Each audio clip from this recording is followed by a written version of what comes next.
Hello friends, आज हम पढ़ेंगे यहाँ पे subject science class 9th worksheet number यहाँ पे 8 है और डेट यहाँ पे 22/7/2020 है। तो जैसे कि इसमें यहाँ पे सबसे हेडिंग लिखा हुआ है तत्व, तो इसमें आज हम तत्व के बारे में पढ़ेंगे। तो जैसा कि इसमें पहला यहाँ पे क्वेश्चन यहाँ पे इसमें बॉक्स बना के दिया गया है हमें, जिसमें लिखा है दीदी अभी तक जो पदार्थ हमने देखे जैसे विलियन, क्लोराइड और लिनवन, ये सभी तो अशुद्ध है। तो क्या कोई पदार्थ शुद्ध है? अगर है भी तो कैसे? तो कोई पदार्थ अगर शुद्ध है तो वो कैसे है, और अगर आपको पूछ ले कि अशुद्ध पदार्थों के नाम लिखिए तो आप यहाँ पे विलियन, क्लोराइड और निलवन लिख सकते हैं। और जो यहाँ पे इसका आंसर है जो कि यहाँ पे दिया है, तो इसमें दूसरा बॉक्स से इसको हम पढ़ते हैं। यहाँ पे लिखा है ज्ञान हमारे आसपास बहुत से ऐसे पदार्थ हैं जिनका उपयोग हम शुद्ध रूप में ही करते हैं। तो यह दो प्रकार के होते हैं। पहला होता है तत्व, जिसे यहाँ पे ब्रैकेट में लिखा गया है सोना, चांदी, लोहा, एल्यूमिनियम, ऑक्सीजन, कार्बन।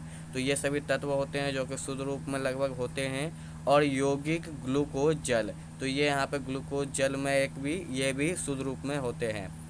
इसके आगे लिखा है यहाँ पे तत्व पदार्थ का वह मूल रूप है जिसे रासायनिक प्रक्रिया द्वारा अन्य सरल पदार्थों में विभाजित नहीं किया जा सकता। तत्व पदार्थ का वह रूप है जिसे यहाँ पे किसी भी प्रक्रिया द्वारा विभाजित नहीं किया जा सकता है। सामान्यतः इन्हें धातु, अधातु और उपधातु में वर्गीकृत किया जा सकता है। मतलब इन्हें हम तीन ही हिस्से में बांट सकते हैं। पहला है धातु, दूसरा है अधातु और उपधातु। और यहाँ पे बस इसके अलावा इन्हें और किसी में भी हम नहीं बांट सकते। और इनके लिखा हुआ है इन सभी के गुणधर्म के आधार पर यह हमारे लिए अत्यंत उपयोगी है। तो ये हमारे लिए अलग अलग तरीके से उपयोगी है। तो अभी हम देखेंगे सिंपली हमारे लिए किस तरह से यहाँ पे उपयोगी है। तो यहाँ पे अब देखिए हमें यहाँ पे कुछ इस तरह से लिखा हुआ है। पहला पहला यहाँ पे धातु है और दूसरा यहाँ पे तत्व है। जैसे कि यहाँ पे लिखा हुआ है तत्व, और तीसरा है यहाँ पे अधातु। तो इन्हें यहाँ पे तत्व को तीन भागों में बांटा गया है। पहला ये तत्व है जिसे हम तीन भागों में बांट रहे हैं। तो इसका पहला भाग है धातु, दूसरा अधातु और तीसरा अपधातु। तो धातु में कौन कौन से पॉइंट आते हैं, क्या क्या चीज़ें होती है, इसमें हम देखेंगे। तो इसमें पहला पॉइंट है ये चमकीली तथा ठोस होती है, और इसके अपेक्षा जो अधातु होती है ये चमकीली नहीं होती है। और जो यहाँ पे धातु है यह ताप तथा विद्युत की सुचालक होती है। तो इससे ताप और विद्युत का दोनों का सुचालक होता है।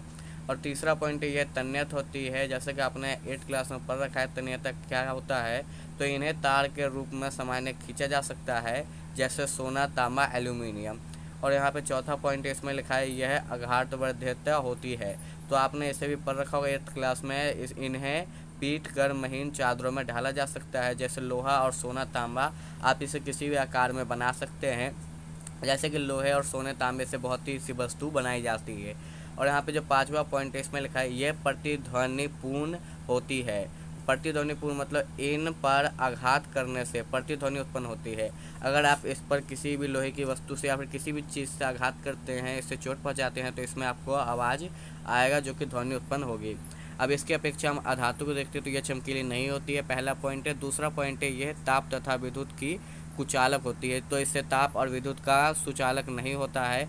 ना तो ये ताप को आगे बढ़ाती है और ना ही किसी भी वस्तु को जैसे कि विद्युत हो सकता है।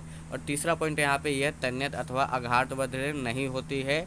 इन्हें तार के रूप में खींचकर पीटकर महीन चादरों में नहीं ढाला जा सकता है।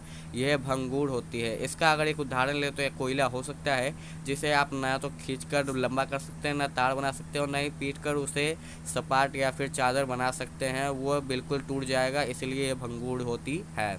चौथा यहाँ पे प्रतिध्वनि नहीं होती है। अगर आप इस पर चोट करते हैं तो आपको यहाँ पे ध्वनि उत्पन्न ज़्यादा नहीं होती है। और पांचवा पॉइंट है सामान्य अधातु द्रव्य अवस्था में या गैसीय अवस्था में पाई जाती है। जैसे कि यहाँ पे लिखा है हाइड्रोजन, कार्बन, आयोडीन, ब्रोमीन और क्लोरीन। अब हम यहाँ पे आगे देखते हैं। तो यहाँ पे अब आपको सिंपली क्वेश्चन आंसर जो इसके है वो करने हैं, जो कि स्वयं को जांचिए। तो हम यहाँ पे देखेंगे तत्व किसे कहते हैं और यह मिश्रण से किस प्रकार अलग भिन्न है। तो ये कैसे भिन्न है, तो यहाँ पे सबसे पहला क्वेश्चन है जो तत्व किसे कहते हैं। तो यहाँ पे आप सिंपली ऊपर जाएंगे तो आपको देखिए यहाँ पे लिखा हुआ है तत्व मतलब सोना, चांदी, लोहा, एल्यूमिनियम, ऑक्सीजन, कार्बन, यौगिक, ग्लूकोज, जल तत्व होते हैं। तत्व पदार्थ का वह मूल रूप है जिसे रासायनिक प्रक्रिया द्वारा अन्य सरल पदार्थों से विभाजित नहीं किया जा सकता। तो आप अगर इसका यहाँ पे उदाहरण लिखेंगे तो आप यहाँ पे सोना, चांदी, लोहा, एल्यूमिनियम लिख सकते हैं। और इसका जो सिंपल सा आंसर है वो है तत्व पदार्थ का वह मूल रूप है जिसे रासायनिक प्रक्रिया द्वारा अन्य सरल द्वारा विभाजित नहीं किया जा सकता। अब जो यहाँ पे दूसरा क्वेश्चन वो हम देखेंगे, यहीं पे जो इसके आगे का पार्ट है, यह मिश्रण से किस प्रकार अलग भिन्न है। तो अभी हम देखिए फिर से यहाँ ऊपर आएंगे और यहाँ पे आपको लिखा दिख जाएगा, ये मिश्रण से रासायनिक प्रक्रिया के द्वारा संलग्न पदार्थ को नहीं किया जा सकता। सामान्यतः इन्हें अलार्म कहाँ से आ गया, रुकना दाइलो सारे नो। तो यहाँ पे आप देखेंगे तो इसमें जिसे रासायनिक प्रक्रिया द्वारा अन्य सरल पदार्थों में विभाजित नहीं किया जा सकता, सामान्यतः इन्हें धातु, अधातु और उपधातु में वर्गीकृत किया जा सकता है। तो आप इनके गुण धर्म के आधार पर इन्हें लिख सकते हैं, आप अपने हिसाब से लिख लीजिएगा। फिर लिख रहे हैं यहाँ पे, खाना पकाने के लिए एल्यूमिनियम के बर्तन का उपयोग क्यों किया जाता है, एल्यूमिनियम के कौन से गुण का प्रयोग किया जाता है। तो खाना बनाने के लिए एल्यूमिनियम के बर्तन का उपयोग क्यों किया जाता है और उसमें कौन सा गुण होता है। तो ये आपको देखिए यहाँ पे दिख जाएगा, इसमें लिखा हुआ है कि यहाँ पे जो आप देखेंगे तो यह ताप तथा विद्युत का सुचालक होते हैं। तो ताप और विद्युत के सुचालक कौन कौन से होते हैं, जैसे कि लिखा हुआ है यहाँ पे, इन्हें तार में खींच कर प्रक्रिया से सोना, तांबा, एल्यूमिनियम, जब आप इन्हें खींच कर जो ये जो धातु है ये सब यहाँ पे ताप और विद्युत का सुचालक करते हैं। तो हमारा जो भोजन है वो ताप के सहायता से बनता है, तो ये ताप का सुचालक एल्यूमिनियम, इसीलिए हमारा भोजन एल्यूमिनियम के बर्तन में बनता है। और क्या कोयला कार्बन का प्रयोग घरों में प्रयुक्त होने वाली तारों के लिए किया जा सकता है। तो क्या आप कोयले को, जो ये कार्बन कोयला, इसे आप किसी भी तरह से पीट कर तारों के रूप में या फिर तार बना सकते हैं। तो आप इसे तार नहीं बना सकते। आप यहाँ पे लिख दीजिएगा ये अधातु है, इसीलिए हम इसे किसी भी तरह से, यहाँ पे लिखा हुआ है, यह तन्यत आघातवर्णीय नहीं होती है, इन्हें तार के रूप में खींच कर या पीट कर महीन चादरों में नहीं ढाला जा सकता है, क्योंकि यह भंगुर होती है।